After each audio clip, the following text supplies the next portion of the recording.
Hey everybody, I guess right about now you're figuring out that I'm not at school again. So, what's going on with Mr. Fields? Don't worry, I don't have COVID. I'm not going to be out for 2 weeks. It's just tomorrow. I got a bad tooth. It's hurting me right there, and they're going to pull my tooth out. So, I won't be in school tomorrow because I'm getting old and my teeth are starting to rot. Look at that. I have to get that tooth right in there, that one that's all black and getting decayed. So they'll pull that out, and I'm gonna be have a sore jaw and stuff, and maybe I won't be able to talk so much on Wednesday. But I'll be out tomorrow getting that done, and then on Wednesday I'll be back. And in the meantime, we're gonna go ahead and kick it with another new slideshow. This is 17 or 7.2 from Republic to Empire. So that's what we're going to study. Rome, and this is just something to think about.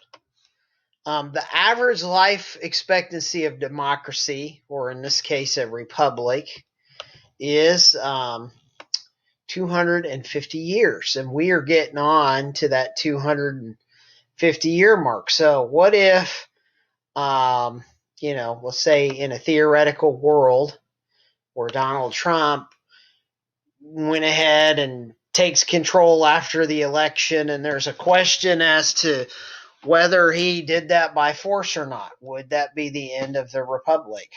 What if he said, I'm going to name myself president for life? I'm sure there's some people that would like to see a President Donald Trump for life, but then would we be a democracy anymore, or would we be an empire? Well, that's what happens to Rome. Except instead of Donald Trump, it was Julius Caesar. So, we're going to talk all about today how Rome goes from a republic to an empire. And then, oh, by the way, I've got a Roman Republic game for you. So, if we're able to stay out of quarantine, we're actually going to play a Roman game. It's kind of like a project. I haven't really done a project with you guys yet this year. And that's mostly because we're all separated and isolated in different seats. But that being said, let's go ahead and move on here and do Chapter 7, Lesson 2. And I think I'm going to just try and give you guys about 35 minutes of this today. Because if we do any more than 35 minutes, I don't think you'll have enough class time to do that. So it matters because early in the days of the Roman Republic, farmers fulfilled their duty to Rome by serving in the army. As Rome grew, the landed aristocracy became more powerful, and the ideals of a republic changed. And so you can see this is what Rome starts to look like close to the time that they go from a republic to an empire. And so this is Rome after Rome has defeated the Carthaginians and the Greeks. Look at their empire here to the east. And so I would argue that it was probably more of North Africa than this.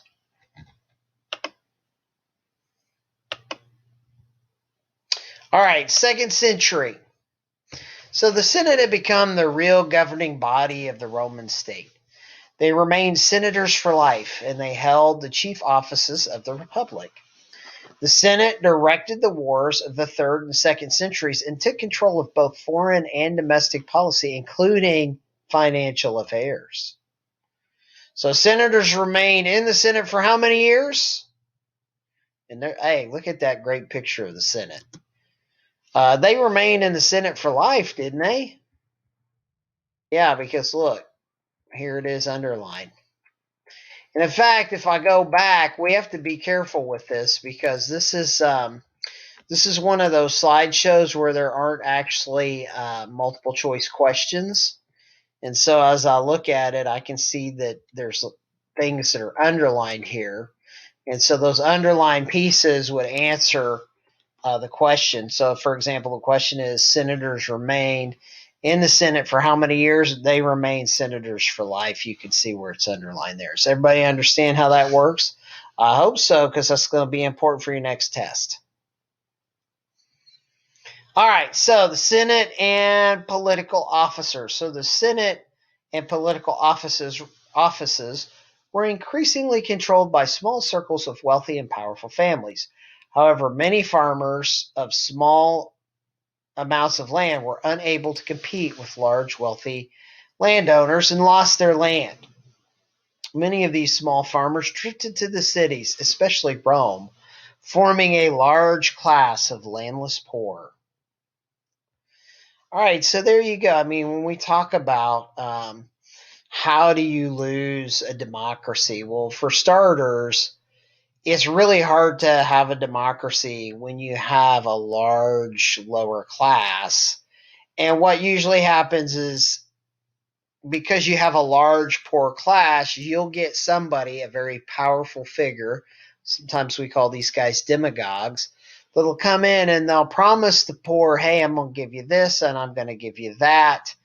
And they'll harness the power of the poor citizens, which make up the majority of the state. And so if you get the majority on your side, you can a lot of times manipulate power and you can scare like the upper class and get yourself higher status in society.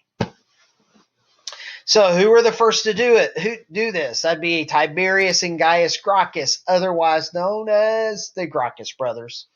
The two brothers, Tiberius and Gaius Gracchus, believed that the basic cause of Rome's problems was the decline of the small farmer.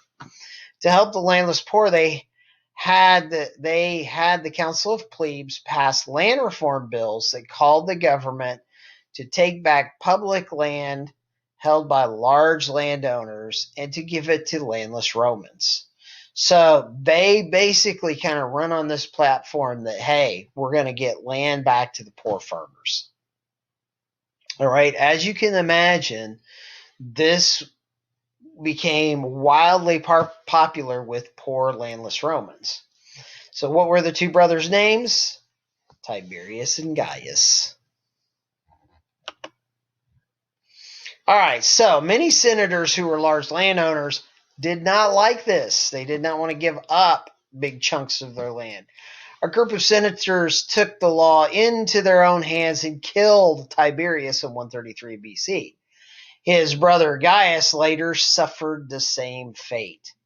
When the Gracchus brothers attempted to bring improvements, it opened the door to more instability and more violence. Changes in the Roman army soon brought even worse problems.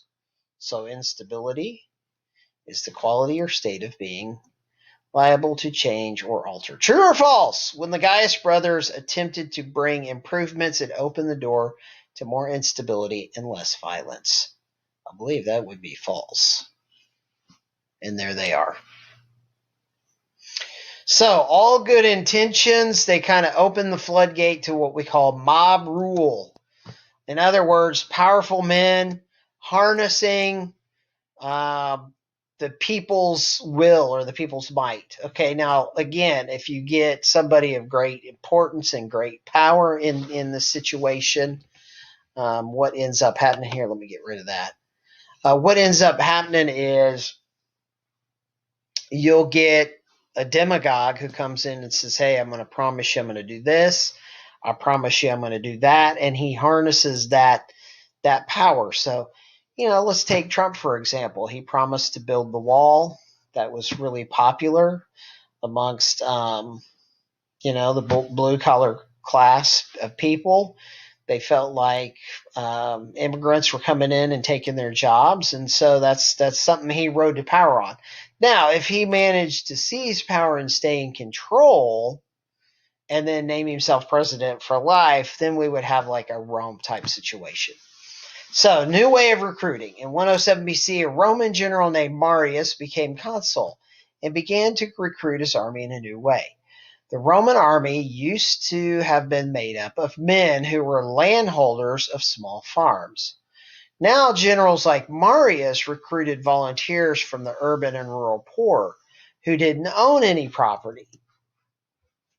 So what was the new way that Marius recruited soldiers? I believe he recruited volunteers, right, from the urban and rural poor. Notice recruited volunteers is what's underlined there. So that would be the answer to that question. Marius. All right.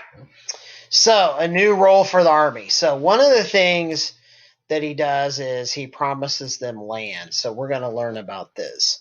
So remember, you're a guy who wants to harness the power of the masses. There's a lot of poor. There's a lot of people who don't have money and are living in landless poverty in the cities.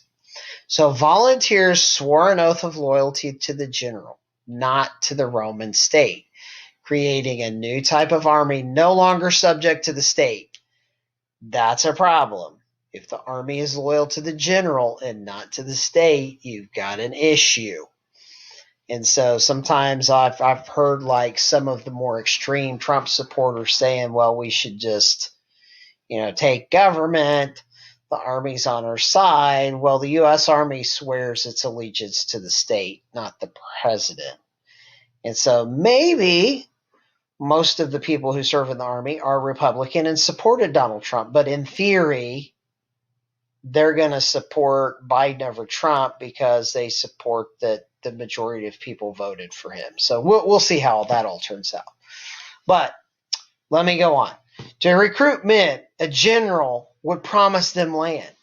This strategy forced generals to become more involved in politics to get laws passed that would provide the land they needed for their veterans. So a lot of times these generals would push for war. And the reason they're pushing for war is if they can conquer new land, they can then turn around and give that land to their soldiers. So Marius left a powerful legacy. Marius created a new system of military recruitment that placed great power in the hands of individual generals. What did the general promise to recruit men?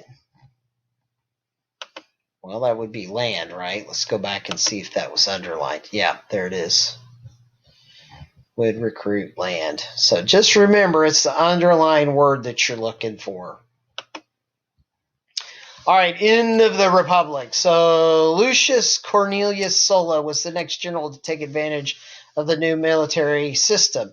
The Senate had given him command of a war in Asia Minor. When the Council of Plebes tried to transfer command to Marius, a civil war broke out.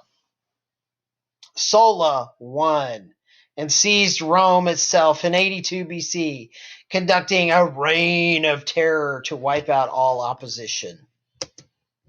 Okay, so I don't see a question on here, and I'm a little concerned about that, but notice that there's a sentence with the word reign of terror, so maybe it's like a fill in the blank. And so think about that when you get to this question. It's going to say something like reign of terror, right? Sulla rebuilds the Senate. Whoa, there's no picture. So then Sulla restored power to the hands of the Senate and eliminated most of the powers of the people assemblies.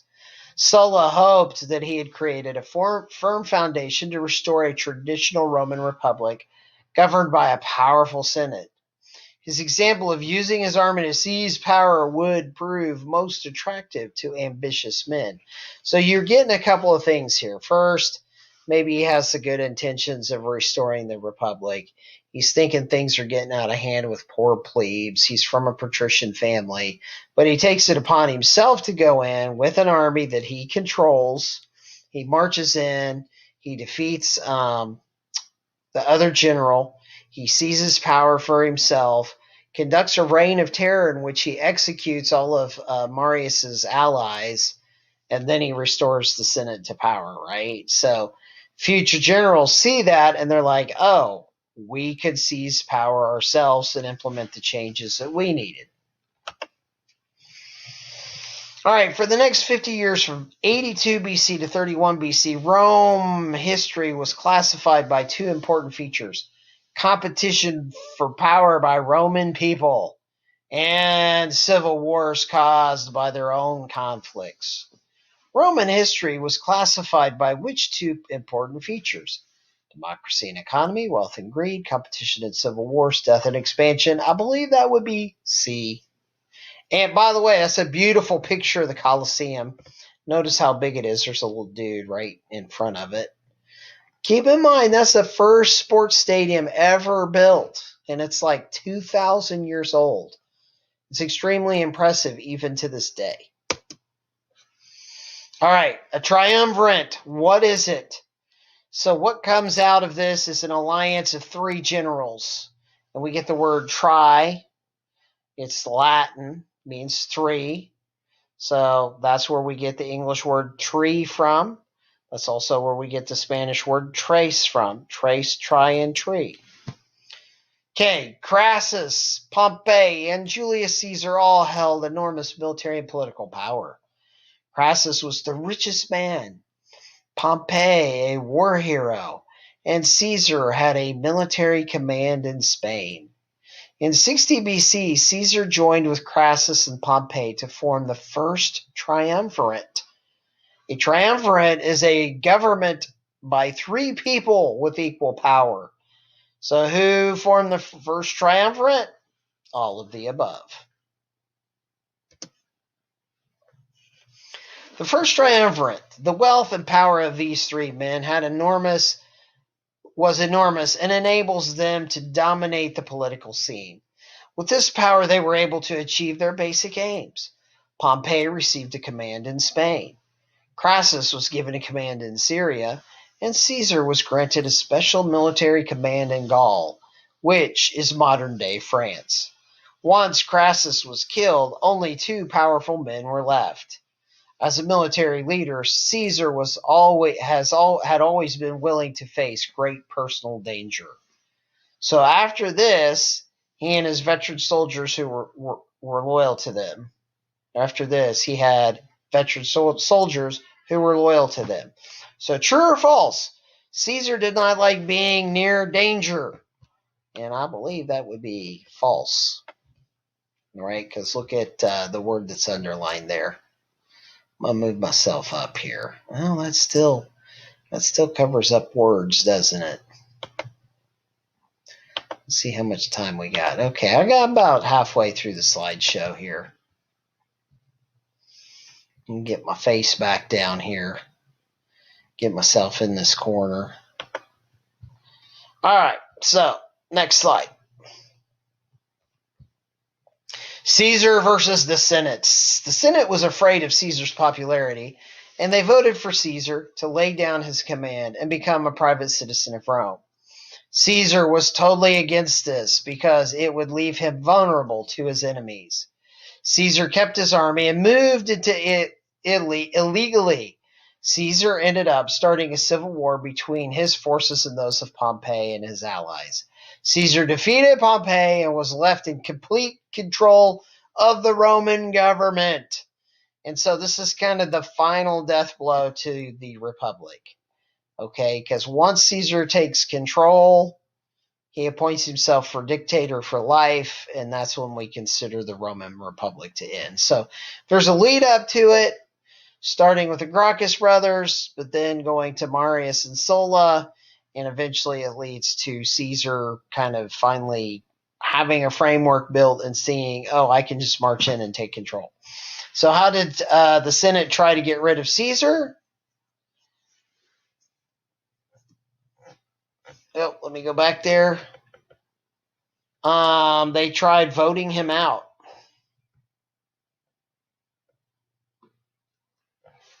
Okay, Caesar was made dictator in 47 BC.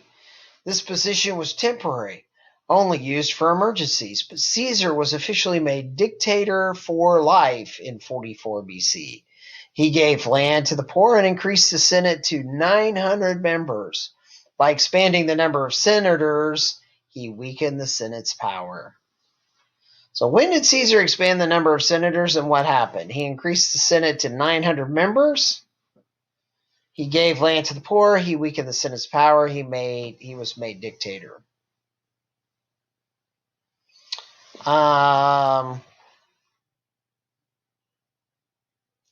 So I believe the answer would be, I had to reread the question there.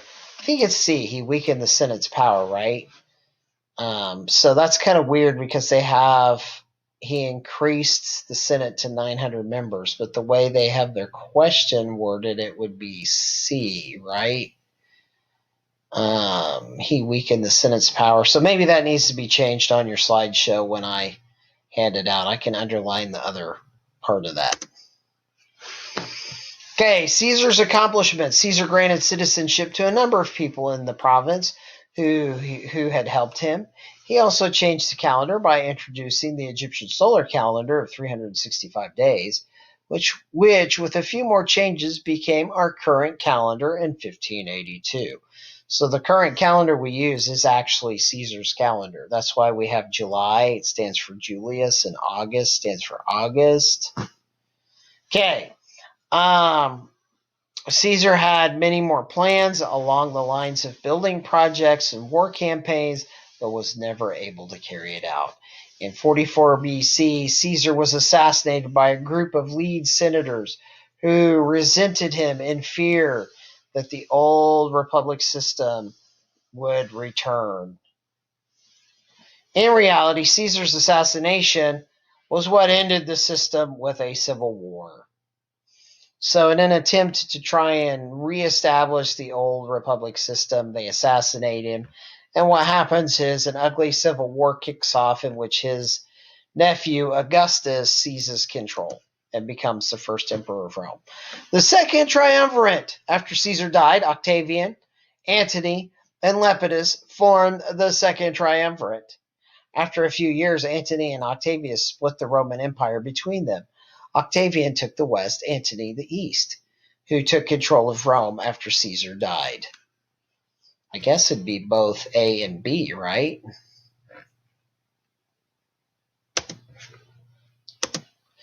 Okay, the Roman Empire. The Roman Empire was too small for two masters. Octavian and Antony soon came into conflict. Antony allied himself with the Egyptian queen Cleopatra VII, with he fell deeply in love with, as Caesar did before him. At the Battle of Actium in Greece in 31 BC, Octavian's forces smashed the army and the navy of Antony and Cleopatra. Both fled to Egypt, where they committed suicide a year later. Who did Caesar and Antony fall in love with? They both fell in love with Cleopatra, the queen of Egypt. She was the last pharaoh of Egypt, and she was a descendant of Ptolemy, who was one of Alexander the Great's generals. Remember, at this time, Egypt is one of the remaining. I think it's the last Greek Hellenistic kingdom. And when Cleopatra starts cavorting with Caesar and Octavius, she ends up bringing Egypt into the Roman Empire. Okay, Octavian Augustus Caesar really becomes the first emperor. Octavian, 32 at the time, stood supreme over the Roman world. The civil wars had ended, as well as the Republic. The period beginning in 31 BC and lasting until AD 14 experienced the foundations of the Roman Empire. So how old was Octavian when he ruled the Roman world? Definitely not 1. It's probably 2. It's probably B, 32. Okay, what led to the beginning of the Roman Empire? Octavian proclaimed the restoration of the Republic. At the same time, the new Republic could not be restored. Octavian gave some power to the Senate, but he still became the first Roman Empire. What did Octavian proclaim to restore? He reclaimed to restore the Republic, even though it was a big power grab for himself. And the Senate becomes a rubber stamp for his decision-making.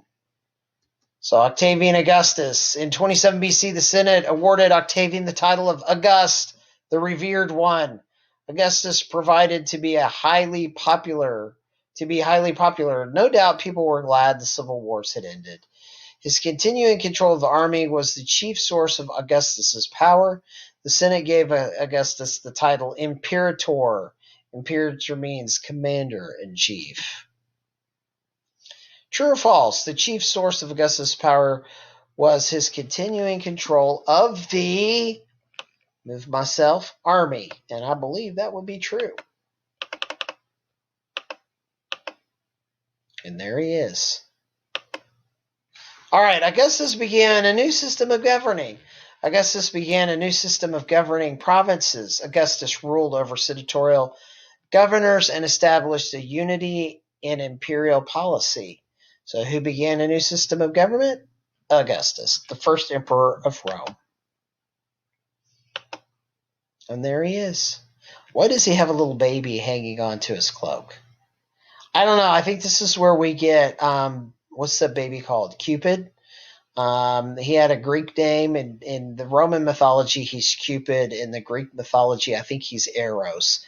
And he was like a demigod that worked with the goddess Venus and made people fall in love with each other. I don't know what else he did. I don't know why Augustus has him hanging on his cloak there. Augustus's limited power. Augustus stabilized the frontiers of the Roman Empire. Augustus conquered the Central and Maritime Alps and expanded Roman control of the Balkan Peninsula. His attempt to conquer Germany failed. His failure showed him that Rome's power was not unlimited. True or false? Augustus conquered Germany with ease. No, that's false. He failed. Religious cults. Augustus was worried about the religious health of the Roman state. He believed civil wars weakened the strength of the religion. Religion was considered a pillar of a strong state. He built and fixed many temples. These temples were dedicated to Roman gods. He supported the idea of a religious cult devoted to the emperor. After his death, he was stated a god. What weakened the strength of the Roman religion? Poverty, disease, civil war, the emperor's death. What do you think it is?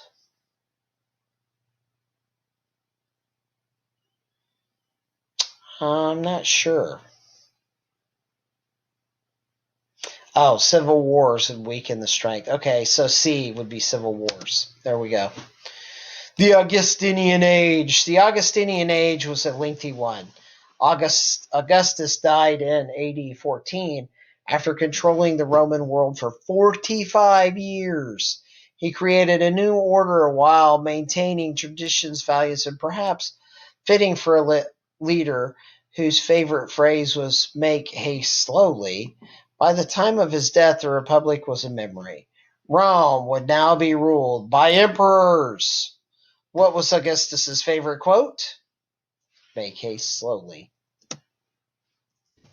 And that is the end of our slideshow. So let's see exactly how much time that took. Why do our slideshows go so much quicker when I do them like this instead of in the classroom? Well, I have a theory about that. My theory is that it's because you guys are typing out notes, but we also have other issues like people interrupting class. So that's going to be it for today. Keep this in mind. When we do a slideshow like this and we complete a slideshow, afterwards we have a quiz. So the crazy thing is you're getting a double here. You're getting this slideshow, and then once you get done with this slideshow, we're going to have a quiz on Wednesday. So when I get back on Wednesday, let's right back at it to a Google quiz, and then we'll start another one on Thursday. Maybe I'll have you guys build one. Maybe I won't. But we need to start thinking about what is our final exam going to be. And I can tell you this, it's going to be over Rome. All right, guys, good luck. I will see you on Wednesday. Be good for the sub. And you can do this. You can get this video done, and you can do the quiz questions on it on Edpuzzle and get you some extra points. Okay, guys, good luck.